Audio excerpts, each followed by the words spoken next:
চ্যাটার্জি বাড়ির আকাশে আজ এক ভয়ঙ্কর কালবৈশাখীর অপেক্ষায় থমথমে হয়ে আছে। আমরা জানি মেজ বৌদি বনলতাকে দেখতে যতটা শান্ত, তার অন্তরে বিষ ততটাই মারাত্মক। সে জানত সুদেবের জেদ আর অন্ধ রাগকে যদি একবার উস্কে দেওয়া যায়, তবে এই বাড়ি থেকে তার চোখের বালি লাজুকে চিরতরে সরিয়ে দেওয়া সম্ভব। কিন্তু সেই ষড়যন্ত্রের পরিণাম যে এত রক্তক্ষয়ী হবে তা হয়তো এবং ভাগ্যবিধাতাও কল্পনা করেনি। আজ এই মুহূর্তের ভুল বিশ্বাস আর বনলতার পৈশাচিক বুদ্ধিতে লাজুর পবিত্র রক্তে লাল হয়ে গেল চ্যাটার্জি বাড়ির ধবধবে সাদা মেঝে। কেন সুদেব নিজের হিতাহিত জ্ঞান হারিয়ে লাজুর ওপর হাত তুলল? তার নিজের প্রাণের চেয়েও প্রিয় লাজুর এই রক্তাক্ত অবস্থা দেখে অনুভব আজ বনলতাকে কি চরম সাজা দিল। চলুন আজকের এই হারহিম করা ট্র্যাজেডি আর প্রতিশোধের গল্পটা আমরা একদম শুরু থেকে শুনি। গল্পের শুরুটা হয় এক অন্ধকার ষড়যন্ত্র দিয়ে। বনলতা জানত সুদেব হলো আগুনের মতো, একটু হাওয়া দিলেই সে দাউ দাউ করে জ্বলে ওঠে। সে কিছু জল দলিল আর এডিট করা মিথ্যে ছবি সাজিয়ে সুদেবকে বিশ্বাস করালো যে লাজু আসলে চ্যাটার্জি বাড়ির ব্যবসার গোপন তথ্য শত্রুপক্ষের কাছে পাচার করছে। বনলতা সুদেবের কানে অবিরাম বিষ ঢালতে থাকলো। সে খুব নাটকীয়ভাবে বলল, দেখলেন তো বড় ঠাকুর, যাকে আমরা অনাথ বলে মাথা গোজার ঠাঁই দিলাম, সে আজ আমাদের ভাতে মারার ব্যবস্থা করছে। ও এই বাড়ির কুললক্ষ্মী নয়, ও হলো এক ছদ্মবেশী শয়তান। সুদেব এমনিতেই রাগী মানুষ, তার উপর বনলতার এই সাজানো মিথ্যে তাকে পুরোপুরি অন্ধ করে দিল। সে হিতাহিত জ্ঞান হারিয়ে ঝড়ের বেগে ড্রয়িং রুমে ঢুকে চিৎকার করতে শুরু করলো। লাজু তখন ঠাকুর ঘরে শান্তিতে সন্ধ্যা প্রদীপ জ্বালাচ্ছিল। সুদেবের এই গগনভেদী চিৎকার শুনে সে ভয়ে কাঁপতে কাঁপতে বাইরে বেরিয়ে আসে।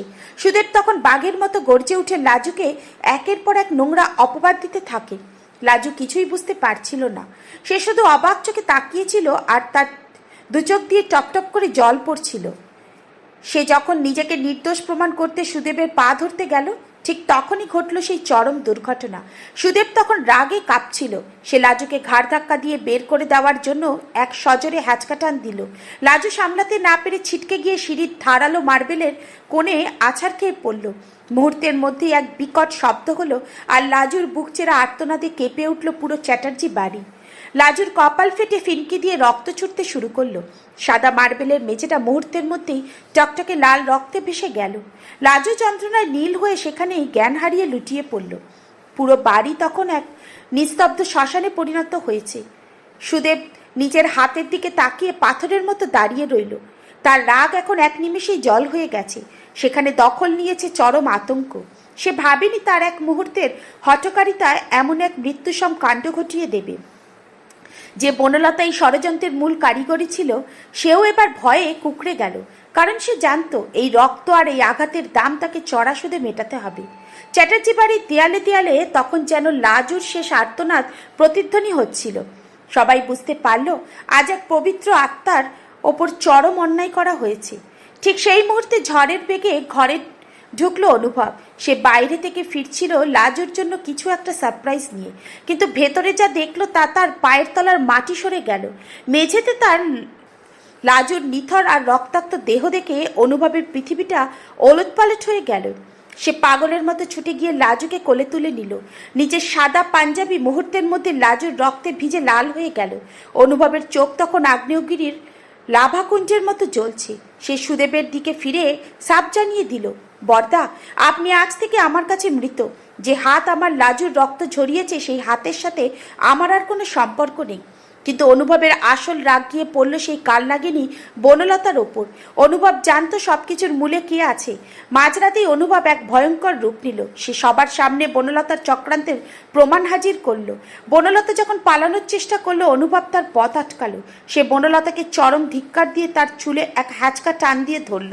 সবাই স্তম্ভিত হয়ে দেখলো অনুভবের সেই রুদ্রমূর্তি। অনুভব বনলতাকে হিড় করে টেনে সদর দরজার দিকে নিয়ে গেল। বনলতা চিৎকার করে ক্ষমা চাইলেও অনুভবের মন আজ পাথর।